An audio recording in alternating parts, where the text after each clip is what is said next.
Well. Good morning, good afternoon, my wonderful people from the Terrible People podcast. I am none other than Maddie, and I am here today to talk to you about race relations, niggatry, or black fatigue. Ah! Mm. Okay, okay. Admittedly, I'm not gonna lie. I don't watch the WNBA. First off, let's just be crystal clear. Okay, it does not happen. However, I mean, there's two amazing players as of right now that came from college, right? I think what they're 1 year in. I mean, with Angel Reese, who was a dope player, and then Caitlin Clark, also another dope player. However, do we need the Matthew McConaughey from A Time to Kill? Imagine if she's white. This, Miss Caitlin, is a white, straight, heterosexual woman in the WNBA, which has a lot of the L's, the B's, the G's, the D's, the E, the a lot of the alphabet squad floating around in there. And largely, um, the league has been trash, right? I mean, they do have their moments, like seriously, and not downing women's sports at all. Because you want to know where women's sports excel? College, when the competition is absolutely dope. Everybody remembers those Gino Ariana teams, right? Remember the coach of UConn? They were dominating, and everybody fucking loved it. And then they get to the next level, and nobody cares until now. So let's fast forward. There was a hard, flagrant foul, but you know what? I liked it. I liked it because you know what? Hey, at least she actually got fouled.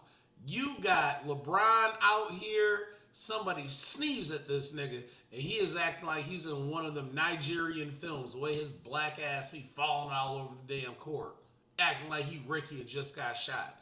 Get your ass up, right? Jesus Christ. But anyways, I digress.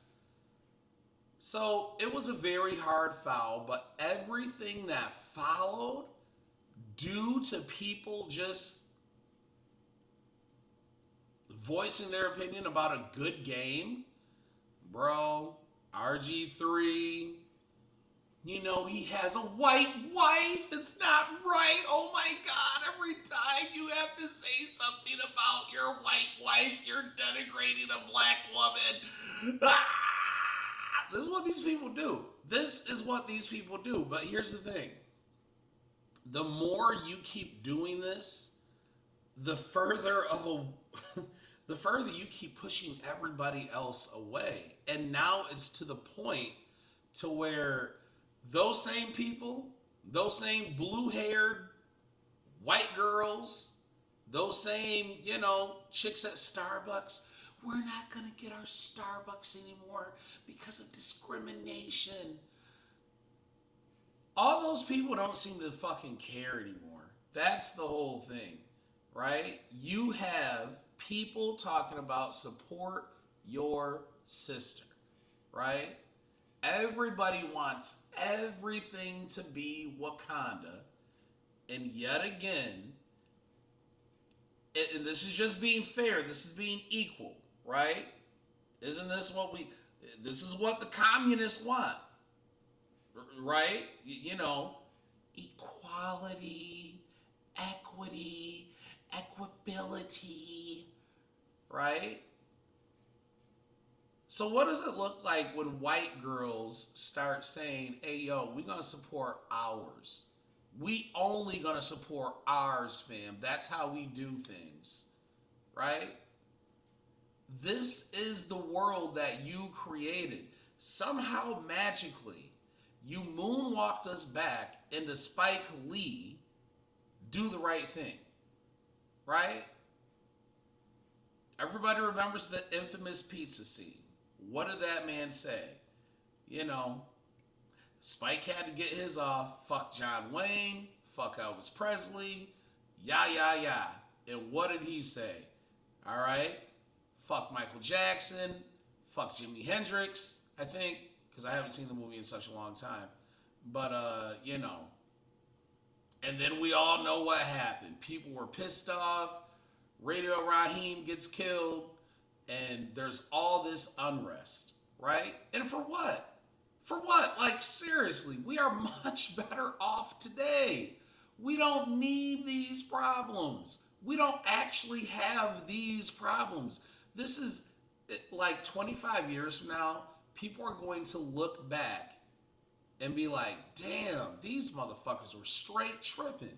Because it wasn't that bad. It really legitly is not.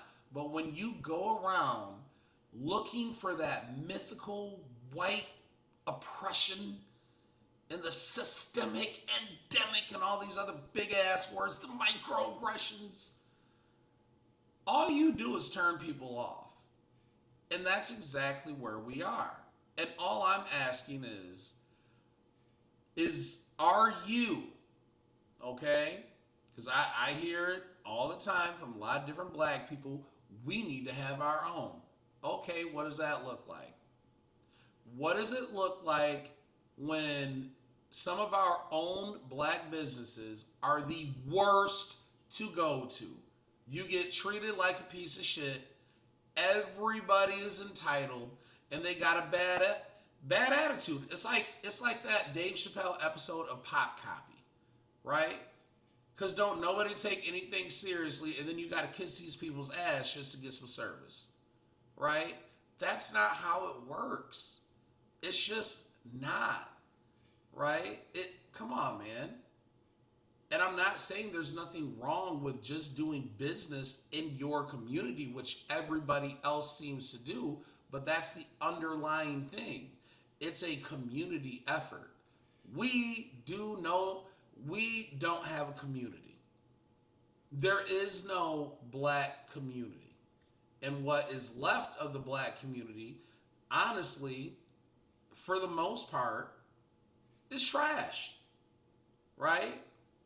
When you look at certain places, look at Memphis, look at Chicago, look at all these little black places, and what do they have? Crime, murder, all the terrible parts of the Bible, right? All the terrible parts. And yet we got to rebuild that? Why? Why? So all I'm asking is, guys, are you ready? Are you prepared for these people to separate themselves from you? Because what you're asking for is a new brand of segregation, which I'm okay with. I am okay with, because honestly, I think you need to learn how to deal, and understand what it is that you had. Because see, much like Brother Trump, we did not know how good we had it until we got that nigga out of office. Then we saw how bad Joe Biden was fucking up. Yes, now we know that that nigga was absolutely impaired, and the whole goddamn media lied about it. And now we actually know how bad it is, because this nigga was, on top of having cancer, he probably had other things going on that they'll never admit to via Jake Tapper. But now all of a sudden he wants to write a tell-all book so he can get paid at the same time, right? These people are playing with you, and they play in your faces. I don't want to live in a world where I have to be segregated by anything. Let people go where they want to go. Go where you are celebrated, not just where you're tolerated. But at the same time, you're making everything about race, and you are really fucking it up for everybody else who just does not care. and you're not winning friends.